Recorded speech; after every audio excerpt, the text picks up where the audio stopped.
ကနေ့စားမှာကအတိုးမြုပ်အစုံရယ်လူမျိုးအိမ်မှာဖြော်တဲ့ငပိရည်ပြစ်ပြစ်ကလေးရယ်ပြစ်ပြစ်မှုမှုလေးပေါ့ဗျာ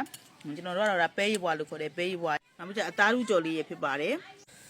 ထမင်းရပူပူနဲ့အခုမေစင်တို့နှစ်ယောက်ကတော့ထမင်းလေးစားကြမှာပေါ့နော်ဒါလေးကထမင်းပူပူလေးအလားသားမဟုတ်တော့အဝါသားအလားသားပဲကြည့်ကြည့်နေသူတွေဆိုရင်တော့ကြော်သားချင်းကိုတော့ဘွားသမားဆိုတော့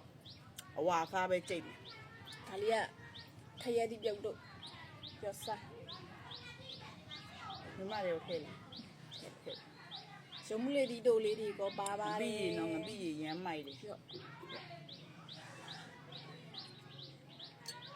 ဒီငပိရနန်းရိုင်လေဟိုတော့ကွာငပိရနန်းရလို့ရှိရင်လည်းဗါတယ်မူးလဲတာလေအင်နာကြီးတခုမှပေးလိုက်သေးတယ်ချိန်ဒီဆွဲမေစင်တို့လည်းအဆောင်ကလေးငပိရနန်းရလို့ရှိရင်ငပိရကျိုးနေတဲ့အနံ့ကိုရရင်အခန်းနေပိတ်ပြီးတော့လေနှာခေါင်းနေပိတ်ထားရတယ်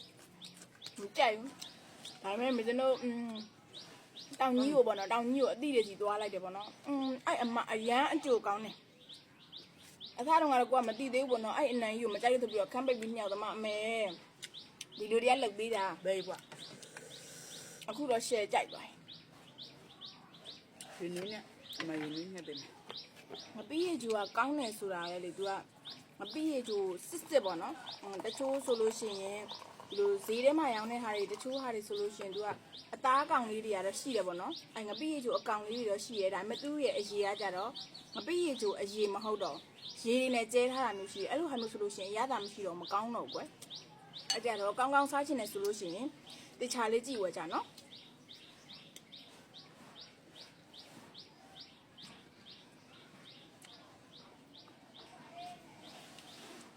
ချင်းဘက်က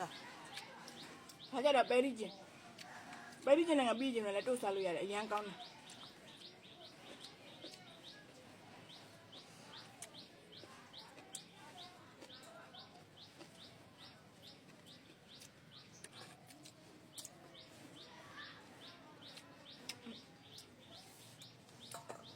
အမမဆိုနဲ့မိုင်းမကြ